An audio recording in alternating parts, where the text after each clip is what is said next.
Bonjour à tous et bienvenue pour ce nouveau podcast Made in Foot où nous allons débriefer cette 11e journée de Ligue 1. Alors aujourd'hui je suis pas tout seul, je suis avec Léandro. Salut tout le monde. Et Maxime qui est très heureux je crois aujourd'hui. Salut Julien, ouais tout à fait avec le sourire. Bon les gars, de manière globale on peut quand même saluer cette belle 11e journée de Ligue 1. On a eu des buts, des scénarios un peu fous. Je pense qu'on va se faire un petit plaisir justement de parler de cette belle journée qui a commencé vendredi avec la défaite surprenante de Rennes à domicile face à Bordeaux 1-0 sur un but de l'ancien de la maison Hatem Ben Arfa. Ensuite, vendredi soir, Maxime a passé une excellente soirée devant Monaco-Paris avec une victoire 3-2 de Monaco et avec sur un scénario complètement fou où Paris menait 2-0 à la mi-temps.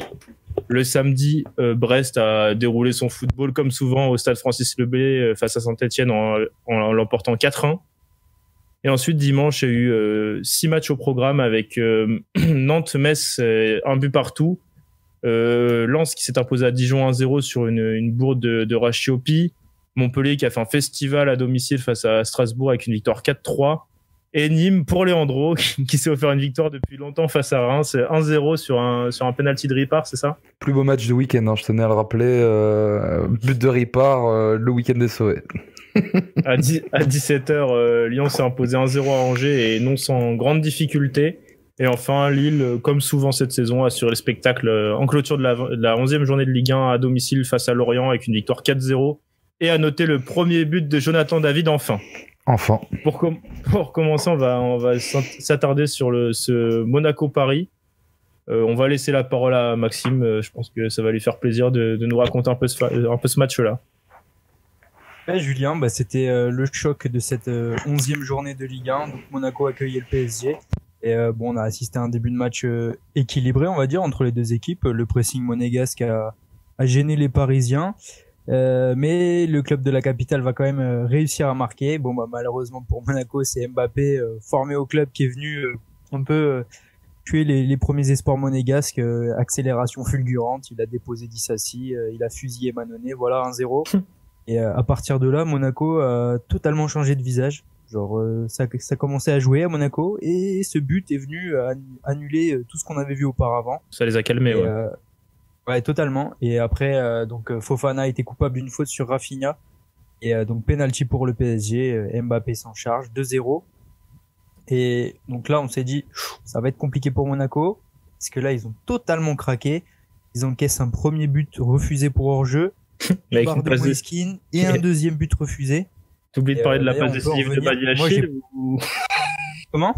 T'oublies la passe décisive de Badiachil pour Keane au début ou... Ouais, Badiachil, je vais faire une petite aparté sur lui dès maintenant. Il affiche un niveau de jeu depuis le début de saison qui est quand même catastrophique. Il a de la qualité au niveau de la relance, etc. Mais en fait, par match, à chaque fois, c'est une ou deux erreurs parce qu'il y a des sauts de concentration. Et en fait, à ce niveau-là, c'est juste pas possible. S'il arrive à gommer ça, ok, ce sera un bon joueur de Ligue 1. Et alors là, à chaque fois, il plombe son équipe. Là, heureusement pour Monaco, le but a été refusé pour hors-jeu. D'ailleurs, je sais pas ce que vous en avez pensé, mais je trouve très discutable. J'ai toujours pas compris pourquoi ça avait été sifflé. Enfin bon, c'est pas le... Varis bullshit, c'est tout ce que j'aurais à dire. Vas-y, ça aurait pu changer quand même beaucoup de choses à 3-0, je pense. Mais quoi qu'il en soit, Monaco est revenu avec des meilleures intentions, Maxime, en deuxième mi-temps. Oui, de toute façon, le changement de visage de l'AS Monaco en deuxième période, il a à mettre au crédit de Niko Kovac qui a fait rentrer Fabregas et Caio Henrique. Et ça s'est senti techniquement, c'est monté d'un niveau du côté de l'AS Monaco. Fabregas a régalé au milieu de terrain. Il a vraiment été incroyable. Vraiment, il a fluidifié le jeu. C'était toujours des passes vers l'avant. C'était incroyable. Et donc Voland a réduit le score sur une action un peu chanceuse où Gelson Martins a un contre favorable face à Kimpembe. Et Voland, un but, puis un deuxième peu après l'heure de jeu. Et donc là, ça a totalement changé le cours de la partie. Paris était immobilisé, mais vraiment. Ils sont plus du tout. Vraiment dominé tout le reste du match. Et en fin de match, si Monaco s'est fait tuer en début par un ancien du club, là c'est encore un ancien du club, Abdou Diallo, qui a offert les 3 points parce que il se trouve totalement sur sa relance. Je sais toujours pas ce qu'il a voulu faire. Il rate son contrôle, après il rate sa relance. Ouais, du coup, même après le contrôle, ouais, son oui, contrôle, du il est coup, raté, il met encore de Voland l'avance. part dans la profondeur, il l'accroche, deuxième carton jaune. Non, changé en rouge, pardon, même par la VAR. Non, carton rouge directement et bah Fabregas, l'expérience, il est venu ponctuer son match, enfin son entrée en jeu qui était tout simplement incroyable. Il a fusillé Navas 3-2 et bah c'est vrai que sur le papier, en seconde période, c'est mérité pour l'AS Monaco qui a totalement mangé le Paris Saint-Germain quoi. Après, bah bien sûr, les supporters parisiens, ils pourront toujours nous dire, bah ouais, mais en première période, si le but de Mbappé, ça aurait été son centième en plus avec le PSG, avait été accepté, bah à 3-0, c'était pas la même histoire.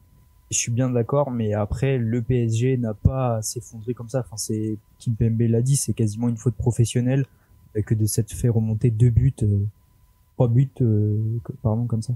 Mais après, de toute façon, le troisième but marqué, je pense, aurait clairement changé toute la physionomie du match. Mais c'est pas pour autant que Paris, justement, après ce but refusé, touche la barre ou le poteau par Moise Kean. Ils ont encore une occasion avec Mbappé qui marque hors jeu, comme tu l'as dit. Bon, ça, leur jeu, il n'y a pas photo. Ce qui change surtout, c'est, comme tu l'as encore dit, c'est Fabregas qui rentre, le 4-4-2 de Paris qui est complètement déséquilibré en deuxième mi-temps, où Fabregas en profite pour se mettre entre les lignes ou dans les demi-espaces pour pouvoir égaler les attaquants. Et là, impossible pour Paris de répondre, impossible pour Tourelle de trouver la solution aussi pour canaliser Fabregas. De toute façon, c'est lui qui fait tout changer. Je sais pas ce que t'en penses toi aussi, Leandro, mais Fabregas, je dirais pas qu'on l'attendait pas à ce niveau-là, mais en même temps, quand on lui donne quand on lui donne tant d'espace et tant de liberté pour créer, pour orienter le jeu, bah il montre encore que ce gars-là, il a joué à Chelsea, au Barça, que c'était l'un des meilleurs milieux du monde pendant un moment. Et que quand tu le laisses sur un fauteuil, il en profite quoi. Moi j'ai trouvé que vraiment l'entrée de Fabregas en jeu, ça a totalement changé la dynamique. Il a apporté son expérience et puis dans une situation qui était cataclysmique puisqu'on se retrouvait avec un 2-0 à la mi-temps qui aurait très facilement pu être 4 si ce n'est plus. Mais du coup, il a réussi à apporter une sérénité et une technique de balle qui manquait. Et je trouve que, bon, bah, du coup, c'est lui et vraiment Voland pareil qui sort. C'est peut-être l'un des meilleurs matchs de Voland dans sa carrière, je pense, si on parle compte tenu du contexte et de ce qu'il arrive à réaliser. C'était un très très bon match de sa part. Et vraiment, je trouve que c'est pas démérité.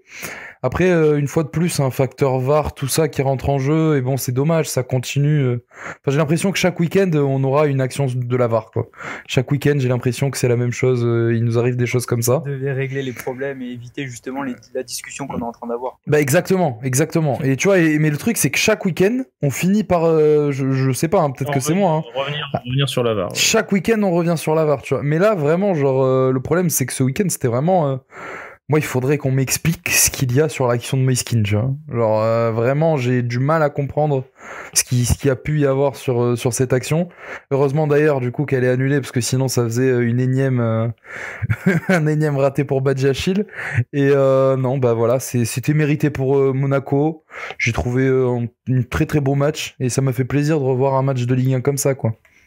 Ce qu'il faut dire aussi, Leandro, ou enfin même Maxime, à Paris, il y a quand même eu deux visages, mais aussi qui ont été, je peux dire, illustrés par la mi-temps de Kylian Mbappé, qui a été excellent, bon dans tout ce qu'il faisait, avec l'envie, je pense, de frapper un grand coup face à son ancien club. Mm-hmm. Et à l'heure de jeu, alors qu'il y a 2 ans pour Paris, à l'entrée de Neymar, à la place d'un Di Maria fantomatique, et on a beau changer le joueur, mais on a beau changer le numéro du joueur et l'identité du joueur, le résultat était le même, quoi. Neymar, il revenait d'une blessure, mais c'était lui aussi l'ombre de lui-même.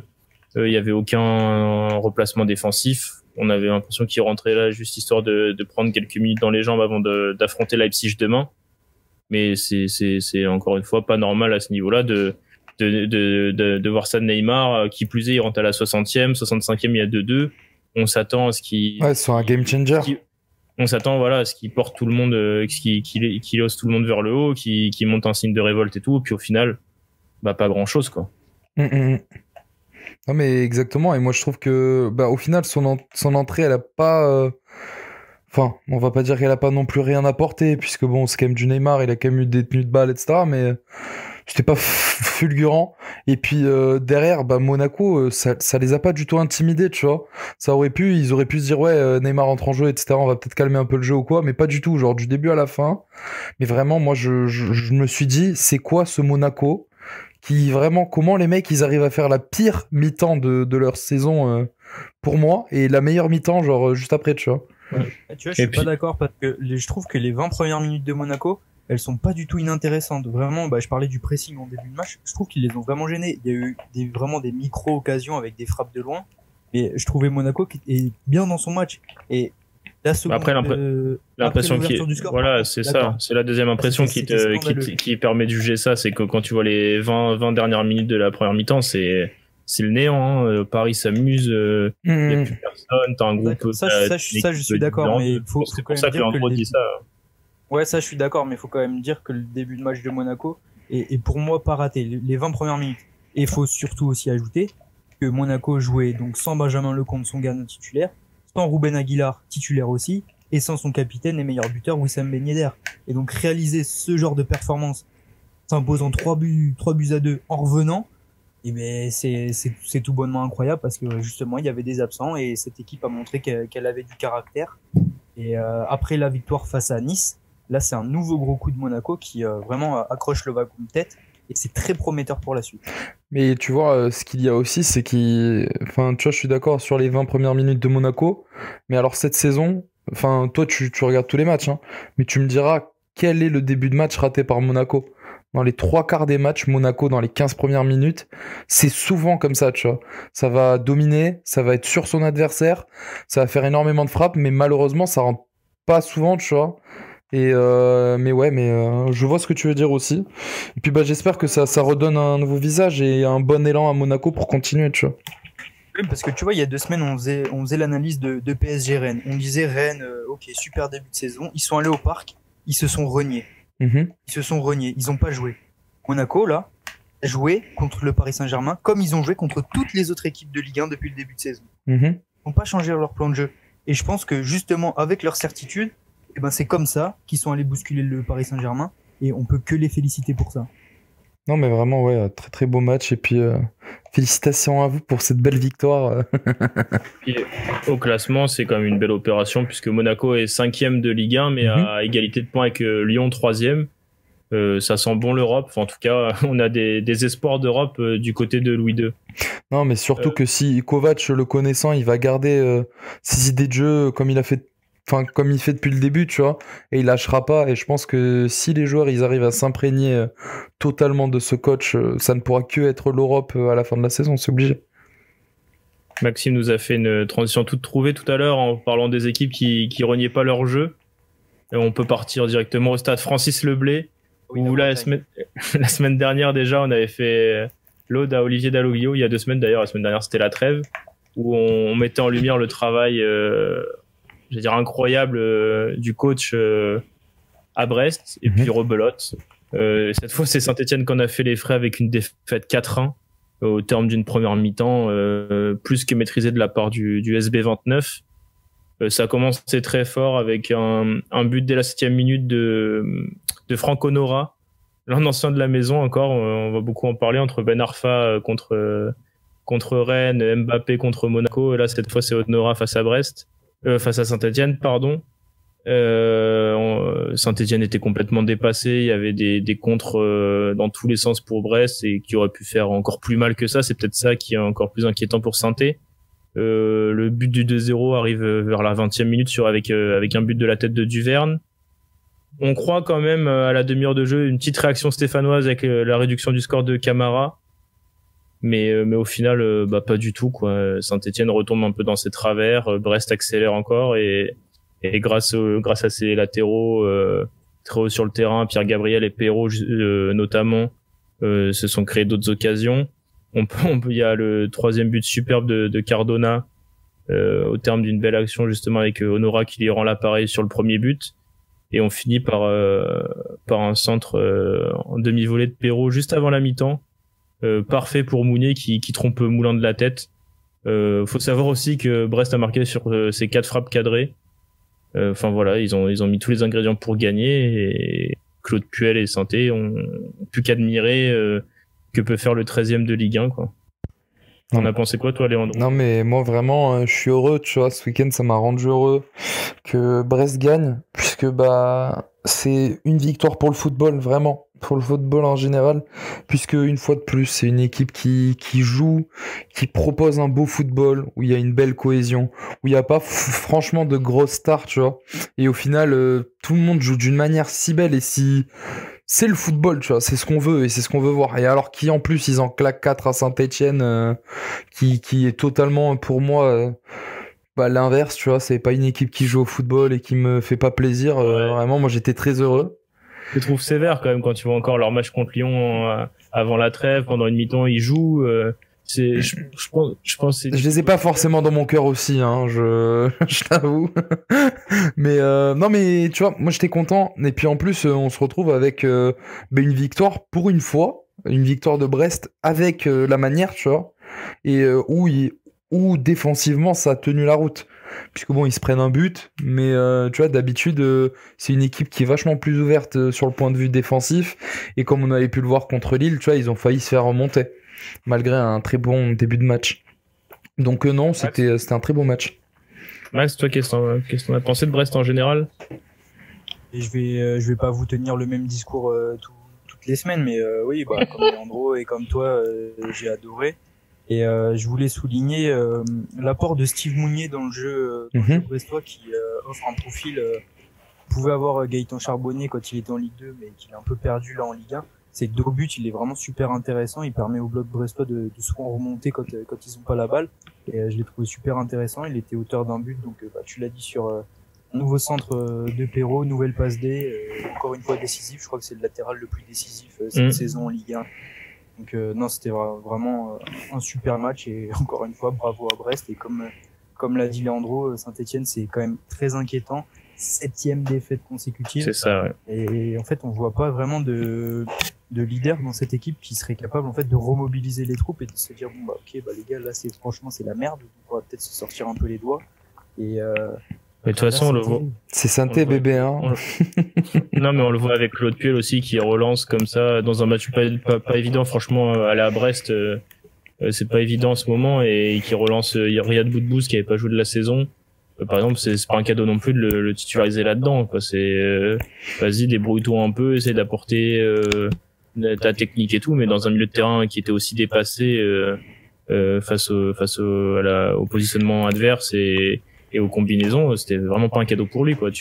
Mais par exemple d'en vouloir mais tu vois, moi je suis pas forcément d'accord avec toi là-dessus, puisque prochain match ils reçoivent Lille. Donc tu vois, genre en plus ça allait être un match encore plus compliqué, je pense, pour le relancer, et du coup ça l'aurait lancé. Donc je crois qu'il joue après premier match de décembre, si je dis pas de bêtises, c'est contre Dijon. Donc tu vois, tu le lances en décembre, mais ça peut être trop tard aussi, tu vois. Non, mais ça prouve que Puel se cherche, quoi, que pendant un moment il voulait plus de... Moi c'était plus ça, c'est que pendant un moment il voulait entre guillemets que des jeunes pour adopter son style de jeu. Boudbouz était quand même pas loin du départ, etc. Au final, il est resté pour X raisons, donc on le relance comme ça parce que, justement, comme l'a dit Max, c'est ça que ça sent un peu la merde. T'es 16e de Ligue 1 à l'heure actuelle, t'es à 2 points de Lorient qui est le barragiste. Enfin voilà, tu sens que là il se dit merde, j'ai peut-être une équipe trop jeune, parce que le problème c'est aussi ça, c'est qu'il joue avec malheureusement avec des joueurs très jeunes, parce qu'il y a eu des blessés, mais pas que, parce qu'il l'a aussi choisi. Et là tu te retrouves avec Lucas Gourna qui est tout jeune, Charles Abi en pointe qui est tout jeune, Alpha Sissoko à gauche, parce que Troco fait vraiment pas le job. Enfin voilà, t'arrives à aller chercher un Riyad Boudbouz, à essayer de relancer, ou du Kazri que tu fais jouer de temps en temps, tu sais pas trop pourquoi, parce que t'en as plus voulu. Je sais pas, peut-être que la prochaine étape c'est de de remettre Stéphane Ruffier au cash, peut-être. Je sais pas, à un moment donné. Non, mais c'est surtout qu'en plus. Vas-y. Ce que t'as dit, c'est que l'effectif stéphanois, déjà, il est mal construit. Hier, samedi, il se présente à Brest avec en latéral Madi Camara. C'est comme contre Lyon déjà, oui. Ouais, Alpha Sissoko, il était prêté au Puy l'année dernière, au Puy-en-Velay en national. Il était même pas titulaire. Là, il se retrouve titulaire à Saint-Etienne.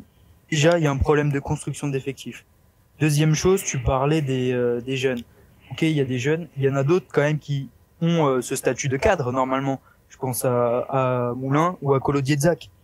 Sauf que ces cadres qui devraient peut-être tirer les autres vers le haut, ils sont pas bons. Justement, plus qu'autre chose, ils les plombent et ils sont pas bons tout simplement. Ah mais je suis d'accord avec toi. Oui voilà, mais on est d'accord sur. Kolo Djezak, c'est que et que du coup Puel il se rend compte peut-être que c'était peut-être un peu trop ambitieux de sa part d'avoir que des jeunes ou de se dire avec ce groupe-là je vais pouvoir dicter mon jeu ou essayer d'imposer ma patte. Contre Lyon, il l'a fait pendant 40 minutes, 45 minutes. Après, on a vu qu'au retour des vestiaires, ils ont complètement explosé. Parce que, oui, comme tu l'as dit, il y a des joueurs qui jouent pas à leur poste, ou il y a des joueurs encore en manque d'expérience. Là, tu regardes les matchs, le seul qui sort un peu du lot, c'est Ivan Neyou. Denis Bouanga, il a aussi du mal, mais il joue dans une équipe où justement il doit un peu tout faire tout seul, donc c'est pas évident pour lui. Enfin voilà, et ça craint un peu quand même pour Saint-Etienne. Ça devient dangereux. Moi, je l'ai toujours dit depuis le début de saison que je voyais Saint-Etienne finir barragiste. Donc une fois de plus, je réitère mes propos. Et alors, en plus en sachant que Saint-Etienne, jusqu'en janvier, ils vont encore jouer Monaco. Il va y avoir le match contre Paris. Ils vont devoir se déplacer à Bordeaux, ce qui est jamais très simple, tu vois, malheureusement. Et bon, après, tu vois, il y a des matchs à la maison, il y a des matchs aussi simples, entre parenthèses. Mais le problème, c'est qu'avec l'effectif et la mentalité actuelle, il y aura aucun match simple. Et alors, si d'ici la trêve, il n'y a pas quelque chose qui fait bouger cette équipe, moi, je pense qu'on va droit dans le mur. Hein. Et alors, même mes idées de barragiste, elles seront peut-être lointaines, je pense. Non, mais sachant surtout que la direction de Claude Puel, jusqu'à quand la direction de Saint-Etienne va accepter que son club enchaîne les défaites, quoi? Parce que déjà 7, c'est énorme. Mais le problème, c'est que tu vois qui remplacer Claude Puel actuellement, et qui c'est l'entraîneur qui, dans son bonne âme et conscience, se dirait tiens, je vais aller dans le Forez, dans une équipe qui... Antoine Camboiré. Non mais oui, mais tu vois, mais c'est pas forcément le couteau le plus aiguisé de la cuisine, tu vois. Et alors, qui c'est qui, dans son bonhomme et conscience, se dirait tiens, je vais aller à Saint-Etienne, où il y a pas d'effectif, il y a pas de sous, il y a pas de supporters, donc il y a le trop côté domicile, il y a même plus ça, tu vois. Qui c'est qui irait se foutre dans ce bourbier, sincèrement? Après, tu vois, je posais la question, mais je dis pas que Claude Puel c'est le problème, je dis que ouais, c'est too much, hein. Bah ouais. Elle peut pas changer 11 joueurs. Si elle peut changer quelque chose, ce sera l'entraîneur. Non mais t'as raison, t'as raison. C'est un aveu d'échec quand tu le laisses avec les clés du camion, le poste un peu de manager général. Là, ça va être un sacré échec si t'arrives à en vouloir. Enfin, si Claude Puel arrive à partir. Ça va être, ce sera vraiment un gros coup dur sur le projet de Cayazor, au Meyer, etc. Quoi. Sachant qu'en plus, dimanche prochain, Saint-Étienne reçoit Lille. Et on va en parler un peu plus tard, mais vu ce que fait Lille en ce moment. Ils vont les exploser, je pense. Comment Lille punit les équipes qui ont beaucoup de mal à se replacer, ça peut être sauvage, quoi. Moi, je parie sur un Lille plus de 3 buts, hein. Clair et net. Et vraiment, je me demande dans cette Ligue 1, puisque du coup je vois qu'il y a une assez grosse bagarre entre Dijon et Saint-Etienne. Hâte de voir qui sera le nouveau Toulouse, quoi. Hâte de voir ce qui se passera dans les prochaines semaines. Allez, on va passer à dimanche après que Leandro ait bien flingué l'humeur stéphanoise. Dimanche, donc comme j'ai dit tout à l'heure, Nantes et Metz sont séparés sur un score d'un but partout, on va dire c'est mérité. Et puis après, Leandro, t'avais une bonne journée. Ça parlait quoi, une minute, quoi, un but. Écoutez, c'était le pire match depuis au moins 6 ans que le Nîmes Olympique ait réalisé. Enfin, je parle en termes de victoire, hein. On oublie le match d'Angers, on n'en parle pas de ça. Mais c'était l'un des pires matchs que j'ai vu du Nîmes Olympique, et pourtant j'en ai vu des matchs en National et en Ligue 2. On n'a rien proposé. Je ne sais pas comment en première mi-temps, les Rémois, ils sont pas foutus d'en mettre une au fond. Alors, on a 0 occasion. Le pire, c'est qu'à la mi-temps, Pablo Martinez, il dit ouais, non, mais on prend plaisir à jouer comme ça. Non, les cousins, on prend pas plaisir à jouer comme ça. C'est horrible. Et on ne sait pas comment. On a un penalty qui, du coup, Renaud Ripard met au fond. On tient tout le match. Non. De quoi c'est Ferrat? Ferrat qui l'obtient, il fait quand même un superbe. Ah oui, mais je comprenais pas. Je croyais que tu me disais que c'était Ferrat qui avait tiré. Non, mais oui, il fait. Non, mais d'ailleurs, Ferrat, je crois que c'est le seul point positif du match au final, comme souvent, hein, il a encore 2-3 éclairs de génie. Moi, je m'en souviens d'une très belle roulette qu'il fait à un moment donné. Et alors, sur la fin de match, Je sais pas si vous avez vu le match, mais calez-vous vraiment de la 80e à la 90e et vous me direz le nombre de fois que les Nîmois, ils sont plus de 4 dans la moitié de terrain, rémoise. Ça se compte même pas sur les doigts d'une main. Mais même pas. Mais alors, c'était catastrophique. On se retrouvait avec des ailiers qui venaient défendre avec les latéraux. Genre, on jouait avec 7 défenseurs. C'était vraiment horrible. Il y a des histoires de poteaux, de barres, non aussi. Ah, mais alors, dans les 2 dernières minutes de match, vraiment, les Rémois, écoutez, pour ne citer que notre ami Benoît perd la chatte qu'on a eue. Parce que vraiment, la balle, elle part dans le poteau, dans la transversale. Baptiste René qui la sort. Baptiste René qui a fait un super match. Et ben voilà, on prend les 3 points à Reims. Désolé les amis Rémois, moi je trouve qu'un match nul aurait pas non plus été volé, au contraire. Bon, même si je pense que Reims n'a pas non plus beaucoup fait pour gagner. Mais voilà, on repart avec les 3 points, heureux, mais triste parce que je pense que les prochains matchs du Nîmes Olympique vont être catastrophiques. Et avant de clôturer ce chapitre, t'en penses quoi de la décla de coach Arpinon? Bah écoute, qui explique, je vais le dire quand même. Vas-y. Parce que les gens sont peut-être passés à côté de cette belle décla. Alors je cite, si on peut gagner tous les matchs comme ça en abandonnant le ballon, allez, pas de problème. Bah écoute, Arpinon qui fait du Arpinon, moi je pense que il a dû se prendre une remontée et que de toute façon, comme je t'ai dit, moi je pense que les prochains matchs vont être horribles. Mais alors je sens des matchs où ça va s'endormir pire que devant le Tour de France. Donc bon, on verra ce que ça donne. Alors pour ton une balle perdue. Tu m'as trouvé ma transition, alors que si Nîmes on s'endort, à Montpellier par contre on reste bien éveillé quoi. Ah ouais. Hier à la Mosson c'était football champagne, une victoire 4-3 dans un scénario complètement fou. Je sais pas si vous avez pris du plaisir devant ce match, mais moi personnellement oui. Ça a commencé très très fort avec un but de Pedro Mendes dès la 8e minute, d'un mollet, du pied, de la jambe devant Simakan. Il y a un deuxième but qui arrive 6 minutes plus tard avec Andy Delors de la tête, qui a quand même un sacré surnom depuis quelques temps, enfin depuis la trêve internationale et son but avec l'Algérie. Je sais pas si vous êtes au courant de son surnom là, de tête de mouton. Bouzlouf. C'est que ça. Ensuite, là Montpellier perd complètement ses moyens. Pedro Mendes d'abord qui fait une main dans la surface sur un duel avec Habib Diallo. Du coup, penalty après justement visionnage du VAR, etc. Qui est frappé par Lala et arrêté par Omelin.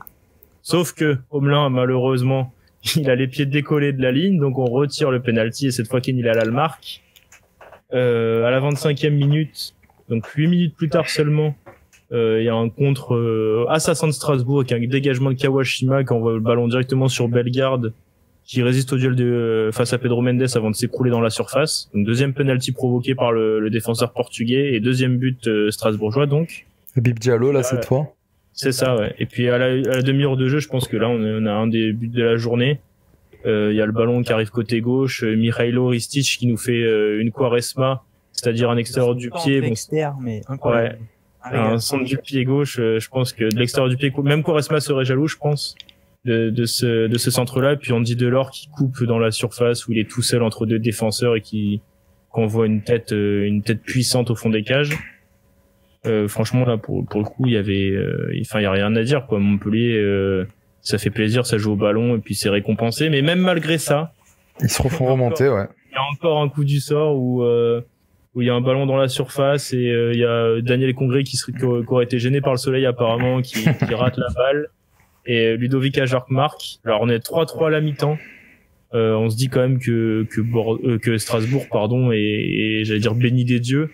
C'est bizarre de dire ça du 19e, mais on se dit quand même qu'ils ont quand même beaucoup de chances d'être à égalité à la mi-temps quand on voit ce que Montpellier a produit et ce que, le jeu de Montpellier. En deuxième mi-temps, on va dire que Montpellier est finalement récompensé de tous ses efforts, avec un centre de Sambia remis encore une fois de la tête de Delors. Peut-être il a quasi autant touché des ballons de la tête que du pied, qui remet une balle pour la Borde, et là la Borde claque une reprise de volée devant Kawashima qui peut rien faire quoi. C'est 4-3, la messe est dite. Je pense que ça aurait pu être encore plus sévère quoi, si Montpellier allait encore plus au bout de ses actions. Mais au final, Montpellier sur 3 victoires d'affilée, je crois. Enfin voilà, ils ont changé de système il y a 3-4 matchs, et puis au final, on voit que l'équipe de Darzakarian, même en changeant de système, continue à être aussi solide. Je veux dire, défensivement, c'est un peu difficile à dire, mais qui commence à produire vraiment beaucoup de jeux. Ils ont un 4-3-3 très intéressant, je trouve. Je sais pas ce que toi t'en as pensé, par exemple, Leandro. Je crois que t'as un peu regardé le match. Ben moi, du coup, j'ai trouvé, je trouve que le duo Laborde-Delors, il est beaucoup trop sous-coté dans cette Ligue 1. Les deux, ils jouent vraiment, ils pourraient jouer les yeux fermés. Enfin, j'enlève mon côté ni moi. Hein. C'est beau à voir. Et par contre, les erreurs défensives là, vraiment. Alors Congré, c'est le nouveau Lucado. Du coup, j'ai l'impression ce week-end. Il a encore été un de plus gêné par le soleil, foutu soleil, 12e homme. Hein. Et le sud de la France. Non mais je te jure, à chaque fois ils vont de la faire celle-là. Mais tu vois, genre moi ça m'a rappelé le match de comment ça s'appelle de Lens et Reims. Mais je pense que défensivement, il faut quand même restructurer et surtout en défense centrale, ça commence à faire too much. Surtout que Si tu mets Hilton sur le banc aussi. Hein. Ouais, mais c'est ça. Mais le problème, tu vois, c'est que tu peux pas te reposer toujours sur Hilton, frère. À un moment donné. Hilton, t'es obligé de le mettre sur le banc si tu joues à 4 derrière. Hein. Il a 42 ans. Ouais. Malgré tout ce qu'il a fait en Ligue 1, il peut clairement plus tenir un match complet comme ça. Le duel et la vitesse face à un attaquant. Face à n'importe quel attaquant, quoi. Les 5 défenseurs étaient vraiment faits pour lui, pour lui permettre de continuer à jouer, parce qu'il était essentiel. Je pense que là, on voit bien que cette saison, Hilton n'a pas été extraordinaire non plus. Faut quand même en parler. Hein. Mm-hmm. Quand Montpellier fait une série de 4 matchs sans victoire, Hilton, il est quand même très souvent pas à côté de la plaque, si ce n'est plus, par exemple, où on voyait clairement que je vais dire, à un moment donné, de toute façon il va falloir penser à l'après Hilton pour Montpellier. Là Darzakarian tente quand même quelque chose en changeant son système. Je pense que ça prendra quand même encore un peu de temps avant d'avoir une assise défensive qui était aussi forte que les années précédentes. On parle quand même de l'une des meilleures défenses de Ligue 1 depuis quelques temps. Mm-hmm. Et là tu tentes quelque chose, t'es à 4 derrière. Junior Sambia n'est pas un latéral de métier, mais au final il fait très bien le travail et il apporte beaucoup offensivement. Mikhailo Ristic, c'est peut-être pas aussi le premier latéral c'est peut-être pas la première option quand on voit ses qualités pour se dire il peut jouer latéral, être offensif et à la fois défendre. C'est peut-être la défense, c'est pas forcément sa qualité principale. Ouais. Et puis au milieu de terrain, Darzakarian il veut jouer au final. Hein. Il met que Jordan Ferry qui est peut-être pas le pire milieu défensif de Ligue 1 pour jouer au ballon, et puis devant et puis avec lui à ses côtés, il met quand même 2 joueurs de ballon avec une technique monstre et qui sont pas forcément des milieux défensifs non plus avec Mollet et Savanier. Donc Darzakarian, il a quand même fait un gros virage où là il joue avec 5 joueurs offensifs, voire 6 si on compte Ferry et les latéraux, quoi. Là c'est plus une volonté de Darzakarian de construire un peu plus le jeu et d'avoir encore plus d'occasions, quitte à passer un peu à côté de matchs avec des clean sheets. Je pense que c'est quand même à saluer et à mettre en avant. Mais moi j'ai du mal à Paris de Montpellier, quoi. Moi j'ai du mal à me dire que franchement reconnaître la valeur de l'effectif de Montpellier, ne pas le faire, ce serait être bête, puisqu'aujourd'hui en Ligue 1 je connais pas, outre les équipes de top 5, une équipe qui soit meilleure sur le papier, je veux dire, que Montpellier. Et je trouve que vraiment le côté défensif c'est une faille, puisque tu te retrouves devant et au milieu avec des gars qui sont très complets, des gars qui ont de la Ligue 1 et qui sont forts, tu vois. Et derrière tu te retapes encore des Congrès alors qu'on est en 2020 ou enfin moi je comprends pas, tu vois.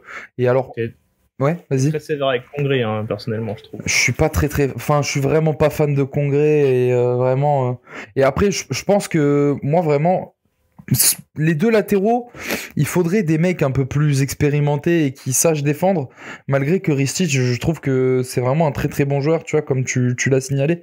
Moi, ce serait un joueur que je verrais plus plutôt sur une aile ou un petit peu plus avancé, tu vois. On va passer à Angélion rapidement, parce qu'il y a quand même quelque chose à dire, beaucoup de choses à dire même là-dessus.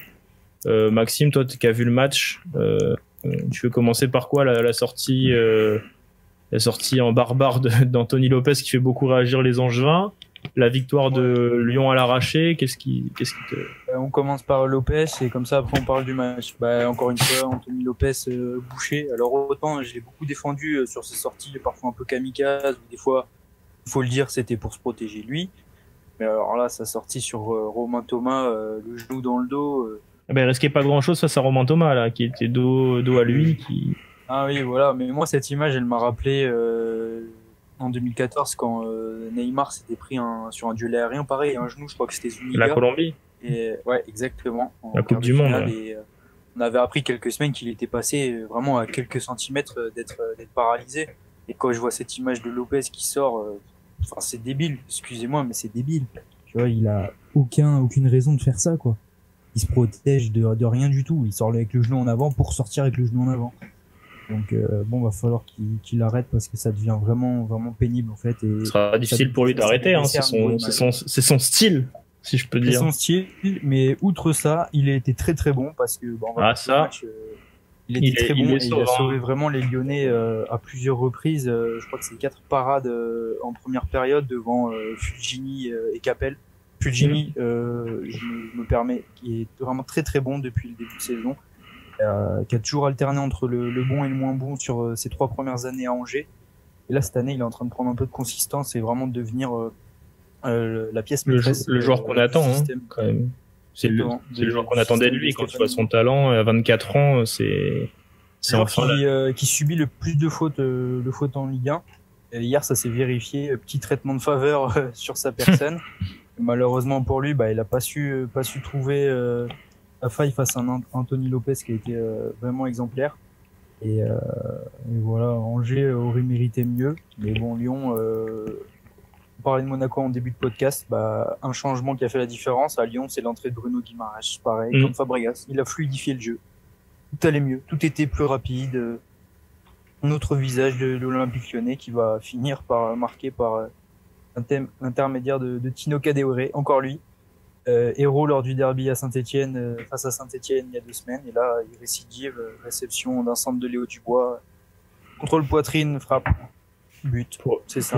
Pour une fois qu'un centre lyonnais arrive à destination, c'est quand même à noter. Moi, j'aimerais bien aussi revenir sur sur les prestations. On a parlé de Bruno Guimaraes qui fait une entrée excellente, où il change le jeu. Et puis il y a 2 joueurs où on attendait leur impact dès le coup d'envoi. C'est les deux petits gones, Ryan Cherki et Melvin Barr. C'était des matchs compliqués pour eux. Melvin Barr c'est un peu difficile à lire son match et il a perdu beaucoup de ballons, mais il a récupéré la plupart des ballons qu'il a perdus. C'est un peu difficile à lire, mais après il a clairement pas apporté ce qu'on attendait de lui offensivement. On a beaucoup. C'est pareil, mais en fait ils ont jamais. Cherki offensivement, il a jamais été mis dans les bonnes dispositions pour montrer ce qu'il sait faire, tu vois.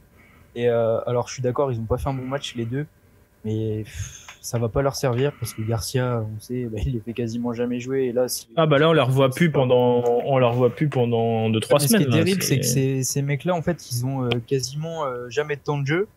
Là, d'un coup, ils sont propulsés titulaires. On doit leur demander 2 buts et 3 passes D, alors qu'ils ont voilà, tu peux pas leur demander d'être excellents et d'être tout de suite au niveau. Ils sont encore jeunes. Forcément, si tu leur fais pas confiance, dès qu'ils ratent un match, mais ce que je t'ai dit, on va plus les revoir pendant 2-3 semaines là. Cette image là où ils sortent les deux, ils sont dans les couloirs, dans les travées de Raymond Coppa là, elle est terrible. Je la trouve terrible, mais vraiment significative de ce qu'est l'Olympique Lyonnais sous Rudy Garcia depuis 1 an, quoi. Et puis il y a un truc quand même que je tiens à mettre en lumière, c'est on l'avait vu plusieurs fois sous Bruno Genesio, et puis là c'était le retour de la fameuse attaque en U de l'Olympique Lyonnais.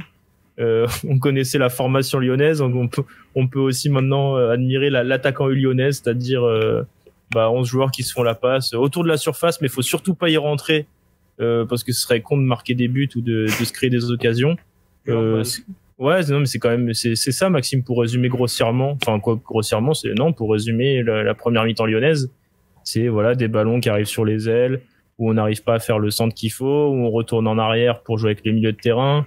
Et puis voilà, on part de l'autre côté, et puis on revient sur le même côté, et puis c'est l'attaque en vue, quoi. C'est le.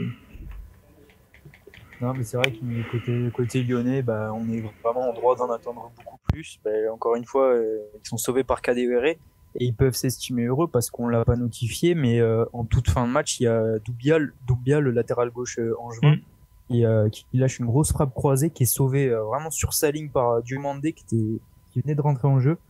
Donc vraiment 3 points peuvent s'estimer heureux les Lyonnais. Même Rudy Garcia l'a dit après match. Bon, il a quand même préféré parler de la pelouse quand même parce que il fallait bien trouver une excuse. C'est important. Mais non, 3 points, ils sont bien servis les Lyonnais et ils sont troisième de Ligue 1. Mais c'est vrai que quand on voit ce qu'ils affichent, c'est grave quoi. C'est ça. Et pour finir, on a vu un superbe LOS qui s'est rattrapé de sa défaite juste avant la trêve face à Brest. C'était 3-2 je crois. Cette fois, il n'y a pas eu besoin de Burak Yilmaz qui était suspendu. Il y a eu besoin d'un excellent Youssouf Yazidche qui enchaîne les prestations XXL après ses 2 triplés en Ligue Europa, où il finit avec 2 buts, une passe décisive. Et un très bon Jonathan David. Enfin, j'ai envie de dire quand même. Il montait en pression ces dernières semaines, mais là, c'est clairement le match qui va lui lancer sa saison. Après 13 matchs, toutes compétitions confondues sans marquer, le Canadien a enfin trouvé la faille. Il a été bon dans le jeu, il a eu pas mal d'occasions et je pense qu'il doit un peu détester Paul Nardi qui en a enlevé 2-3 bien frappés quoi. Et puis au final, après, tu dis enfin bon dans le jeu. Moi, je trouvais que quand même, il a toujours été important dans le jeu lillois. Christophe Galtier l'a toujours souligné parce que techniquement, il est vraiment à l'aise, il voit le jeu. Mais là, oui, sa prestation, elle est ponctuée d'un but. Enfin, vraiment en fin de match, quel soulagement pour lui. Mais il a quand même excellent hier. Oui, il a quand même. Enfin, quand je te dis enfin, c'est son mois de septembre quand même est très difficile. Tu le vois, il est pas dedans physiquement. Enfin, tu sentais qu'il montait en pression qu'il commençait à monter en gamme et puis au final, voilà, hier c'est enfin arrivé. C'est arrivé fin novembre, mieux vaut tard que jamais. Mais je pense que maintenant, le Canadien est enfin à l'aise à Lille. Je pense que ça lui trottait dans la tête aussi. Il avait eu un penalty manqué face au Celtic au mois d'octobre, je crois. Je pense que c'était un peu un fardeau pour lui. Ça parlait beaucoup de lui. Il y a même André Villas-Boas qui se permettait des commentaires sur ses prestations alors que Marseille n'allait pas bien et que ses attaquants marquaient pas. Enfin voilà. Au final, on parlait beaucoup de lui en dehors des terrains. Je pense que ça va lui faire beaucoup de bien. Ça va un peu calmer justement toutes ces critiques, tous ces doutes face à lui, parce qu'il faut quand même rappeler qu'il passe derrière Victor Osimhen qui a été décisif d'entrée l'année dernière. Et puis enfin voilà, il est enfin présent. Il marque enfin les esprits en Ligue 1. Même si Youssouf Yazidche vole un peu la vedette, mais enfin voilà, il est enfin là. Ouais, mais comme tu le disais, on sentait que c'était un fardeau pour lui. Bien évidemment, un attaquant qui marque pas, c'est problématique. Mais aussi pour l'équipe. Et Christophe Galtier l'a laissé sur le terrain jusqu'à vraiment la dernière minute. Si tu remarques bien, genre tous les attaquants. Oui. Rojo, Yazidche, Bamba, et lui seul est resté. Et on a senti dans les dernières minutes, alors que Lille menait déjà 3-0 et que le match était plié, avec cette volonté de jouer vers l'avant, comme si toute l'équipe. C'était pour le porter, c'est ça. Oui. À un moment, il y a Yazidche qui reçoit une balle, il la glisse en talonnade exprès pour que Jonathan David tente sa chance. Même quand Liadji rentre, on voit tout de suite que la consigne que c'était les gars, faut le mettre en lumière. Enfin voilà. C'est beau ça. Ah oui, puis même quand tu vois le but, tout le monde explose de joie, le staff est aux anges, tous les joueurs vont le féliciter. Enfin voilà, c'est ce que je t'ai dit, c'est enfin on est passé à autre chose, enfin il a marqué. Il a coûté 27 millions d'euros, oui, mais au moins hier déjà il montre ce qu'il peut faire. Et je pense que c'est que de bon augure sur le deuxième but de Yazidche, c'est lui qui a la passe après un beau mouvement avec Bamba. Avec un bon appel là où il passe derrière le défenseur, ouais, tout à fait. Et il a remonté une période, il tape le poteau. Non, il a fait un gros match et vraiment très content pour lui parce que ça se voit, c'est un joueur qui se donne pour l'équipe, qui se met vraiment au service du collectif. Et là, il est récompensé. Bon, il y a un philosophe qui disait que les buts, c'est comme le ketchup, donc ça vient tout en même temps. Donc, on espère pour lui. Un philosophe portugais, numéro 7, c'est ça. Exactement. Non, mais après, Lille a repris sa place, s'est remis à sa place de dauphin. C'est quand même du costaud. On voit que Brest c'était un accident. Ils ont quand même qu'une seule défaite cette saison, et puis ça va affronter Saint-Etienne la semaine prochaine, quoi. Normalement, ça devrait faire 3 points de plus dans le plan comptable. Là, il y aura des retours de cadre. Là, on l'a dit. Yazidche, Selic, peut-être. N'était pas là. Chelik était pas là. Renato Sanchez était pas là. Sanchez, je crois qu'il est encore blessé jusqu'au match à Monaco. Christophe Galtier a dit. Mais c'est vrai que même en fait, quand les remplaçants lillois jouent, on voit pas vraiment la différence. Tcheka a été très bon, je trouve, derrière. Pour moi, il y a un seul point faible dans cette équipe, c'est le latéral gauche, Bradaric, que je trouve un peu léger. Et sinon, cette équipe lilloise, franchement, c'est un régal à voir jouer. Entre eux et Brest, on a de la chance d'avoir des équipes comme ça en Ligue 1. Et elle joue en rouge. Et elle joue en rouge, voilà, comme point commun. Comme Monaco d'ailleurs aussi. J'attendais. Comme le Nîmes Olympique, quoi. Hein. On peut clôturer là-dessus, allons-y. Voilà, on va clôturer sur, sur cette belle phrase, Leandro. Pour finir, comme d'hab, on revient sur l'équipe type de cette 11e journée de Ligue 1. Dans les cages, bien évidemment, Tony Lopez. C'est pas pour sa sortie, mais pour tous les arrêts qu'il a fait à côté. En défense centrale, on retrouve Duverne, qui a été buteur avec Brest, et Loïc Badet de Lens. Sur les côtés, on retrouve l'inévitable maintenant Romain Perrault, qui enchaîne sa présence dans nos équipes types avec Junior Sambia à droite. Au milieu de terrain, le Joker Fabregas est présent aux côtés de Benjamin André. On n'en a pas parlé dans le match de Lille, mais il est au four et au moulin à chaque fois. Il court pour 2, il défend pour 4. C'est un des symboles de l'équipe, je pense, et c'est peut-être l'un des joueurs de l'ombre qui fait le plus grand bien au LOSC. Sur les côtés, pareil, on retrouve Franco Nora et Youssouf Yazidche.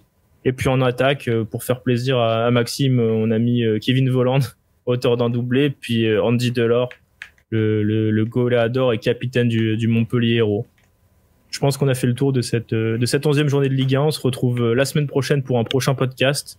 Merci à Leandro et Maxime de m'avoir accompagné pour cette émission. Merci beaucoup.